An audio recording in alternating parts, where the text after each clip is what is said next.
مجھ کو کن بونے حریفوں کے مقابل کر دیا، دشمنی دی ہے تو ان کے حوصلے عالی بھی کر۔ تو یہ بہت چھوٹی قوموں کی نشانی یہ ہوتی ہے کہ وہ تھوڑے سے فائدے کے لیے بڑا سا نقصان کرنے کی کسی بھی قسم کی ہچکچاہٹ نہیں رکھتے۔ قرآن کو سمجھنے کے لیے قرآن کو پڑھنا پڑے گا، تفاسیر کھولنی پڑیں اور خود سوال کرنے پڑیں۔ 2-3 تفاسیر اکٹھی کھولیں گی تو ہر مفسر غلط ثابت ہونا شروع ہو جائے گا آپ کے سامنے۔ مجھ کو کن بونے حریفوں کے مقابل کر دیا، دشمنی دی ہے تو ان کے حوصلے عالی بھی کر۔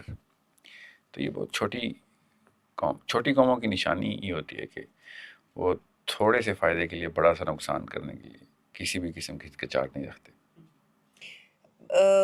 ہماری جو یوتھ ہے، جو نوجوان ہیں، وہ سوشل میڈیا ایڈکشن کہہ لیں، کچھ بھی اس کو نام دے لیں، موٹیویشنل ریلز ہیں، کانٹینٹ ہیں، وہ دیکھتے ہیں، لگژری لائف سٹائل وہ دیکھتے ہیں، کمپیریزن ہو رہا ہے، اور باہر سے تو ہمارے جو ینگسٹرز ہیں وہ کانفیڈنٹ نظر آتے ہیں، لیکن اندر ہی اندر ایک کنفیوژن کا بھی شکار ہے۔ یہ جو مینٹل کولیپس ہے، اس کی وجہ کیا ہے؟ ایجوکیشن میں کہیں نہ کہیں لیک ہو گیا ہے، یا سوشل میڈیا کا جو ایک استعمال یا جو ایڈکشن ہوئی ہے، یہ آپ وہ سمجھتے ہیں سسٹم کی ناکامی ہے، یا پھر ریلیجن، اسپریچویلٹی، اس سے دوری ہے، گیپ ہے؟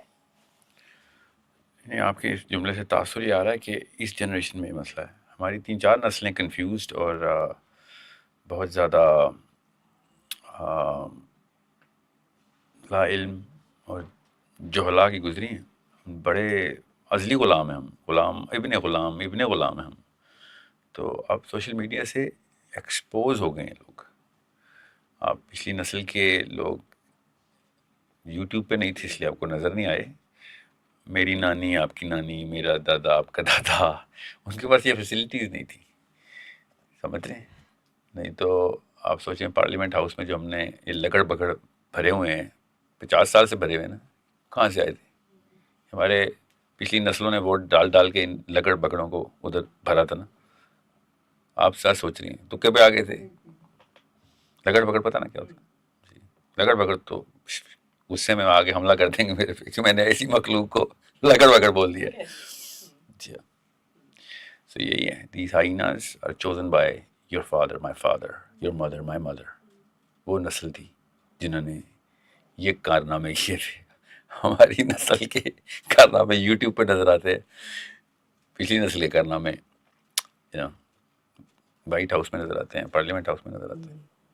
سوچیں۔ تو یہ سب ہم چوز تو خود کر رہے ہیں، اویئرنیس کی باتیں ہوتی ہیں، موٹیویشن کی باتیں ہوتی ہیں، اویئرنیس کی بات ہوتی ہے، تو ڈائریکشن تو نہیں نظر آ رہی کسی کو بھی۔ آپ نے کہا کہ ایکسپوز ہو گئے ہیں، جہاں پہ اتنا نالج ہے اور چیزیں آسان ہو گئی ہیں، ٹیکنالوجی ہے، اے آئی ہے، ریولوشن ہے، اس پہ ہم پروگرام میں آگے بڑھیں گے، لیکن ہماری جنریشن یا ہم لوگ کیا چوز کریں، اس کو ہم بہتر کیسے کریں گے؟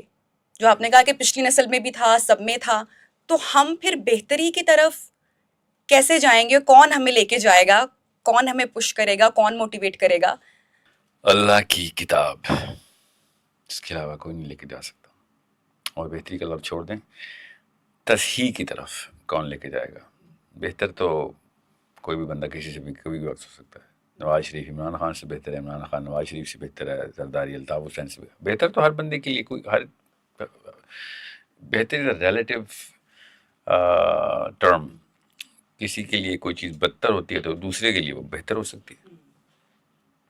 سو بہتر یہ اسی اچھے برے کے تمیز سے باہر نکالنا ہے اس قوم کو، صحیح اور غلط کی تمیز میں لے کے آنا ہے۔ تو صحیح صرف اور صرف اللہ کی کتاب تو اس کتاب سے رجوع کر رہے ہیں ہم؟ نہیں، مطلب آخری وقت پڑھا آپ نے قرآن؟ میں ڈیلی اس کو ریسائٹ کرتی ہوں، قرآن کو اپنے بچوں کو سکھاتی ہوں، اور کیا سکھایا آخری وقت؟ کل کیا سکھایا؟ سورہ ناس، سورہ کوثر، قرآن پاک، اس کو ترجمے کے ساتھ الحمدللہ کا مطلب کیا ہے، سورہ فاتحہ کیا ہے، اللہ کون ہے، اللہ کی ذات کون ہے، بچوں کو ایجوکیٹ کرنا، بتانا ہم کون ہیں، ہمارا مقصد کیا ہے زندگی کا، یہ کون سی چیزیں صورت میں لکھا ہوا ہمارا مقصد؟ کیا ہے؟ ہمارا مقصد کون سی صورت میں؟ صورت میں نہیں، لیکن اپنے بچوں کو ایجوکیٹ تو ہم یہی کرتے ہیں نا، بیسک سے سٹارٹ کرتے کتنی ہیں۔ عمر ہے بچوں کی آپ کے؟ میری بیٹی ہے، شی از 7 ایئرز اولڈ، بس اور بیٹا ہے۔ ایگزیکٹ ایج میں آ گیا وہ، اب وہ اچھا، سوال کرے گی۔ اب وہ سوال کرے گی۔ اس سے پہلے تو وہ کرتی بھی نا ہاں، تو آپ جواب بھی دیتے تو سمجھ نہیں آنی تھی۔ Now she is coming into this age where she is going to create imagery. اب آپ کو وہ امیج نظر نہیں آ سکتے، وہ کسی اور زبان میں امیجری ہوتی ہے۔ ٹھیک ہے۔ میں مائک کو صحیح استعمال نہیں کروں گا نا، پیچھے ہو جاتا ہوں. صحیح ہے.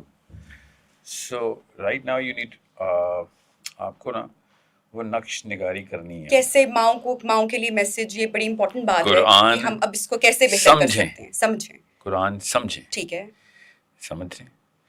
قرآن کو سمجھنے کے لیے قرآن کو پڑھنا پڑے گا، تفاسیر کھولنی پڑیں گی، ٹرو. اور خود سوال کرنے پڑیں گے. ٹرو. 2-3 تفاسیر اکٹھی کھولیں گی تو ہر مفسر غلط ثابت ہونا شروع ہو جائے گا آپ کے سامنے.